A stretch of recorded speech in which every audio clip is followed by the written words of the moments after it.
The Treasure of Alpheus Winterborn by John Bellairs, Chapter 10. Miss Eels made Anthony sit down on the couch in the living room. Then she went out to the hall and picked up the phone. She dialed the Monday's number. The phone rang for a long time. But finally, somebody answered. It was Mrs. Monday. She sounded sleepy and annoyed. "Hello, Mrs. Monday. This is Myra Eels. I really don't quite know how to tell you this, but about 2 minutes ago, Anthony showed up at my door. No, I don't know any more than you do what he was doing out at this hour. Just calm down and listen to me. I think he's broken his arm. Yes, that's right, his arm. I'm going to drive him down to, well, how do I know how he broke it? Please calm down and listen. I'm going to drive him down to the hospital. I'll see you down there, okay?" Without waiting to hear what else Mrs. Monday had to say, Miss Eels hung up. When Miss Eels got back to the living room, Anthony was still sitting there on the couch, holding his arm and looking frightened. She sat down on the couch next to him and laid her hand gently on his knee. "Anthony." "Yeah, Miss Eels? Come on, I'm going to take you down to the hospital, to the emergency room. You'll be okay, don't worry. They'll know what to do down there." "All right," said Anthony in a dull, lifeless voice. Miss Eels drove straight to the hospital and took Anthony into the brightly lit emergency room. A nurse told him to sit down. She'd be with him in a few minutes. He nodded dumbly and did as he was told. He felt as if he had somehow become a very small child again, fit only to be ordered around from place to place by grown-ups. Soon a doctor came. He carefully felt the 2 bones of Anthony's forearm. Neither of them was broken. Then his hand moved up and Anthony winced. Hot pain shot up through his shoulder. "So it's there, eh?" said the doctor, nodding very professionally. "Humeral fracture. We don't get many of those." Anthony had broken the big bone in his upper arm, and what's more, the doctor found out when he took an x-ray that the 2 pieces of bone had separated and were now lying next to each other, like this. The doctor thought he might have to operate to get the 2 pieces back where they ought to be, but first he wanted to try something else. He put Anthony's arm in a very heavy cast. Then he told him he wanted him to spend the night in the hospital with the arm hanging down over the side of the bed. If the heavy cast did its work, the bones would slide back into place. A few minutes later, Anthony was lying in an iron bed at the end of a long, dark hallway. His whole right arm, from fingertips to shoulder, was encased in a heavy white plaster cast. He had been given a shot of morphine to kill the pain and to help him sleep. It made him feel very relaxed and happy and drowsy. Miss Eels was sitting on a chair next to the bed. She looked at him in a kind, motherly way. There were tears in her eyes. "I called your mother before I left the house, Anthony," Miss Eels whispered. She leaned forward. "But, by the way, can you still hear me?" "Uh-huh," said Anthony dreamily. "Good. Now I wonder if you could tell me what happened before she gets here. You don't have to if you don't want to, but I would sort of like to know." "I was going after the treasure," said Anthony in a dull, faraway voice. "I fixed the door of Mr. Winterborn's house just like a real burglar, and then I was scared to go in. But then I thought I better try on account of we need the money, only there was this dog, and I got scared and I tripped on a wire and fell down. I'm sorry. I'll do better." Next, Anthony's head dropped down to his shoulder. He was asleep. "I should have known he would try to burglarize that house," thought Miss Eels bitterly. "I should have known." But then, what could she have done to stop him? Nothing, probably. "Damn Alpheus Winterborn, anyway," said Miss Eels out loud. A nurse at the far end of the hall heard her and turned startled. Miss Eels' face flushed with embarrassment. "Nice old lady shouldn't swear," she muttered to herself as she got up to leave. In the hall, she ran into Anthony's mother. Mrs. Monday had just stepped out of the elevator, and she looked like the wrath of God. As soon as she saw Mrs. Eels, she lost her temper. "What did you do to my son?" Mrs. Monday yelled. "You dragged him out in the middle of the night to go gallivanting around on some crazy scheme of yours, didn't you?" "Easy, easy, for heaven's sake," whispered Miss Eels. "Calm down. I didn't do anything to Anthony. He came to my house after he'd..." Mrs. Eels paused. She was on the point of telling the whole tale to Mrs. Monday, but then she changed her mind. "Yes, after he what?" Mrs. Monday glared at Miss Eels impatiently. "After he'd been out running around. I don't know why he was running around in the middle of the night. I really don't. Please believe me." Mrs. Monday glanced around distractedly. "Well, where is he? What have they done with him?" There was a nurse standing next to Mrs. Monday. As soon as they had heard her yelling, she had gotten up from her desk and walked over to see what was the matter. "Are you asking about Anthony Monday?" she said. "Yes, I'm his mother. Where is he?" "He's in the bed at the end of the hall. He's asleep. His arm was set by Dr. Murphy, and he's been given a morphine injection. As far as I know, there aren't any further problems." The nurse went on talking to Mrs. Monday. While they were talking, Miss Eels very quietly slipped away and went down the back stairs. She left the hospital by a side exit, got into her car, and drove home. When she got to her house, she went straight to her bedroom, flopped down in her bed in her clothes, and was asleep in no time. The next morning, Anthony's mother took him home from the hospital. When he walked into his house, he found a large iron hospital bed set up for him in the parlor. There were fresh greenhouse flowers on a table in the corner, and everything had been set up to make the parlor into a bedroom for him. Doc Lucier was there, and he explained to Anthony that he would need to sleep in the hospital bed for a while in a half-sitting-up position because his arm still needed the pull of the heavy cast to straighten it out. The parlor had sliding doors, so the room could be made private. The doctor also explained to Anthony that he would have to exercise every day with a weight on his arm. That would help straighten it out, too. So Anthony started on the road to recovery. It was strange sleeping in the parlor, but after a few rough nights, he got used to it. Days passed, the arm began to mend, and as it did, the bone made all sorts of funny pops and pings and twinges.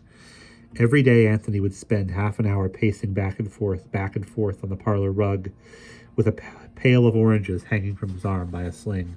Sometimes, when he couldn't sleep at night, he watched TV. All the movies seemed to be treasure movies. The Treasure of Monte Cristo, The Return of Monte Cristo, Treasure Island, movies like that. Sometimes, as Anthony watched these movies, a tear would come trickling down his cheek. Anthony's mother was very nice to him and served him meals in bed. Every now and then, when they were alone together, Mrs. Monday would try to find out from Anthony just what it was that he had been doing when he broke his arm at 2 a.m. Anthony didn't tell her much. He never told her one blessed thing about the Treasure of Alpheus Winterborn, and he wasn't going to start now. There was still a faint chance that someday, some way, he might get his hands on it, and then would be the time to spill the beans. He did tell his mother something, of course. He told her that on the night he broke his arm, he had been unable to sleep, so he had gotten up and wandered out into the night. He had cut across somebody's yard, and there had been this tripwire, and bingo, he had fallen down and broken his arm. He had gone to Miss Eels' house for help because it was nearby. Mrs. Monday didn't believe a word of this tale, but she planned to worm the truth out of him when he got better. Weeks passed, and with them, Christmas. Anthony had received some nice presents, but he wondered if he would ever get the present he longed for, from Alpheus Winterborn. At last, Anthony went back to the doctor and had the heavy cast taken off. The doctor used a little whirling electric saw to cut through the plaster shell, and when the thing came apart in 2 neat pieces, Anthony saw that his arm again, it was a mess. It was red and puffy and covered with little curls of dead skin. Dr. Lucier told him to take a good look at the arm because he wasn't going to see it again for a while.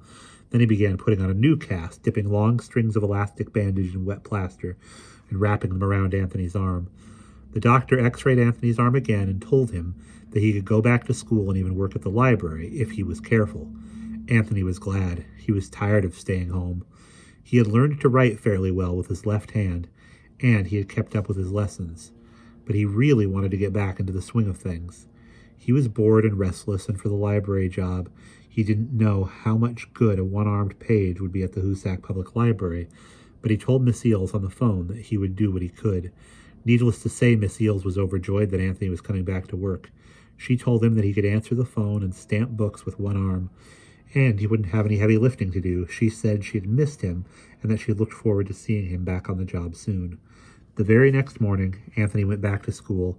At first, he was embarrassed when everybody stared at his cast, but soon he began to be proud of it. He was like a wounded soldier. People did nice things for him, like holding doors open and getting out of the way when he went past. Miss Johnson didn't insist on neat papers from him because she knew he couldn't write very well with his left hand. She even declared a sort of holiday during study period, and kids gathered around and signed Anthony's cast with their ballpoint pens. Naturally, everybody wanted to know how Anthony had broken his arm. All he would say was, I was running across this yard and I tripped. That was the only explanation that anyone was going to get from him for the time being. Anthony still clung to the slim hope that he might get his hands on the treasure. For all he knew, the wood chip was still in the bolt hole of the cellar door. At least Hugo Philpotts hadn't bought the house as Anthony had feared. Anthony planned that when his arm was healed, the cast was due to come off in 2 weeks. he would have another try at burglarizing the house. But in the meantime, a Mr. Briggs Schultrop, a lawyer who was moving to Hoosac from Mankato, had bought it. The last time Anthony passed the Winterborn house, Mr. Loomis's truck had been parked outside it again. The back of the truck had been open, and Anthony had seen to his horror that there were rolls of wallpaper in it. Several times when Anthony was walking past the house, he had wanted to go around to the side and see if the wood block was still in place. But he had been afraid to look now as he sat watching television with his family in the parlor. On this cold, rainy winter night, he was filled with a deep feeling of foreboding. Something bad was going to happen. It was like the feeling he now got in the bone of his arm when it rained, a twinge, a kind of omen of bad luck. The doorbell rang. "Gee, I wonder who that is," said Anthony. The fear that had been lying in his heart that all evening grew stronger. "I'm sure I don't know," said his mother, sighing. She got up and went to the door. It was Miss Eels. She had a wet umbrella in her hand and a green net bag hanging from one arm. Mrs. Munday was both surprised and annoyed. Miss Eels had never come to Anthony's house before, though she had often picked him up outside in her car. "May I come in?" asked Miss Eels. Mrs. Munday said nothing, but finally she moved aside so that Miss Eels could get past. Miss Eels glanced uncertainly around. Could I see Anthony in private for a minute or two? I have something that I want to say to him about our work at the library." Mrs. Munday didn't answer. Instead, she turned and called into the parlor. "Anthony!" "Yeah, Mom, what is it?" "Miss Eels is here. She wants to talk to you." Anthony was startled. He jumped up and ran into the front hall. "Hi, Anthony," said Miss Eels, smiling. "Could we talk in private for a couple of seconds? I have something I need to tell you. It won't take long." Anthony was flustered. Sure, Mom." "Oh, sure, Mom. Can we go out to the kitchen to talk?" "I don't see why not," said Mrs. Munday. She eyed Miss Eels coolly, then turned and went back into the parlor. The sliding doors closed behind her with a loud bang. Miss Eels followed Anthony out into the kitchen and closed the kitchen door. Then she sat down at the big round table and laid her green embroidered net bag on it. Anthony sat down too. "Now then," said Miss Eels. Her face grew solemn. "Anthony," she said at last, "this evening when I finished at the library, I dropped around at the offices of the Daily Sentinel. Mrs. Bump, who is a reporter there, is a friend of mine, and sometimes we sit around and have late evening blab sessions. This evening I found her pecking away at her typewriter, writing up a story. I started reading it over her shoulder, and when I found out what it was about, I asked her if I could have the carbon copy she was making. She said yes, and I brought it along with me. I think perhaps you ought to read it." Miss Eels reached into her bag and pulled out a sheaf of papers. They were wrinkled and spotted with rain. She pushed the papers across the table to Anthony and watched in silence while he read. Odd find made in old Winterborn house. Mr. Briggs Schulthrop of 20 Front Street, the new owner of the historic old Winterborn mansion, has made a rather interesting discovery yesterday. Workmen in the employ of Loomis and Son, painters and decorators, were stripping wallpaper in one of the upstairs back bedrooms, and they noticed a large white patch on the plaster wall they had just uncovered. At the same time, one of the workmen noticed a small X drawn in pencil on it. Of course, marks on old walls are common, and so are patches on plaster walls. But written across this particular patch in small square letters were these words, "Lucky you."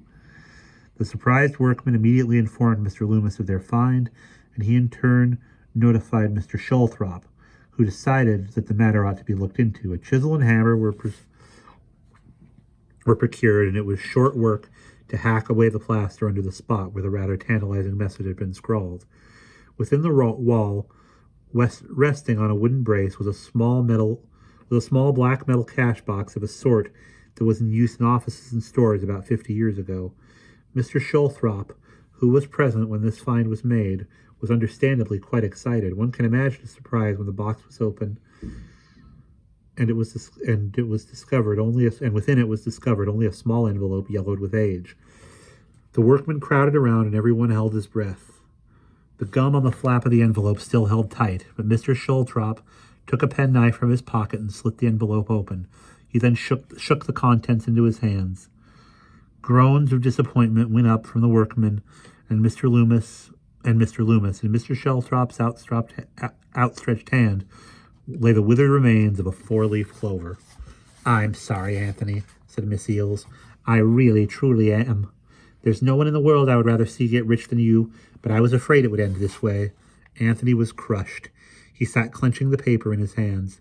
He stared at the typed words that writhed and squirmed before his eyes. This was the end. This was the end of everything. As soon as I found out about this, I decided to come over and tell you the news myself, Miss Eels went on gently, because I didn't want you to just stumble upon this piece all of a sudden by yourself. Anthony clenched the paper tighter. He stared hard at the wall. His lower lip quivered. His eyes filled with tears. God damn old Alpheus Winterborn, he said in a shaking voice. Go ahead, said Miss Eels. Damn him all you want. He has it coming. And tear up the article if it'll make you feel any better. I don't need it anymore. Anthony tore the papers in his hands to shreds, and he tore the shreds to bits. Then he put his hands to his face and sobbed bitterly. Miss Eels watched him silently. When he was done, he just sat there, staring desolately at the table that was covered with the shreds of torn paper. Miss Eels tried to talk to him, but he wouldn't answer. Finally, she got up, sighed, and picked up her bag and went out to the front hall. The front door opened and closed quietly. Miss Eels was gone. Later, when Anthony had pulled himself together, he gathered up the torn bits of paper and threw them into a wastebasket. Then he blew his nose a few times and went back to the parlor. In the dark, no one noticed that his eyes were red from crying. What was that all about? Said his mother from the other side of the room. Nothing, Ma, muttered Anthony. Miss Eels just wanted me to do something for her. Seems like kind of a production over nothing, Mrs. Monday grumbled. Don't she know that on Sunday evenings people like to be alone with their families? Anthony said nothing, but a small shudder passed through his body. He could imagine what his mother would say if she ever found out what a sucker he had been. He could hear the words clearly in his mind, as if his mother were saying them out loud. The trouble with you, Anthony, is that you're gullible and you're lazy. You think that things are going to be handed to you on a silver platter. Well, they aren't. No one's going to hand you $1 million. We have to work for what we get in this world. The trouble was that Anthony felt he had worked. He had sweated and slaved over that dumb poem. He had planned and plotted and schemed, and all he had to show for it was a broken arm. When the TV show was over, he went upstairs to his room and sat at his desk for a while, staring out into the rainy darkness. Then he opened up the black binder with Alpheus Winterborn's message in it and tore out all the sheets. He tore them up and threw them in the wastebasket, and he pitched the empty binder into a corner. Then he cried a little more and went to bed.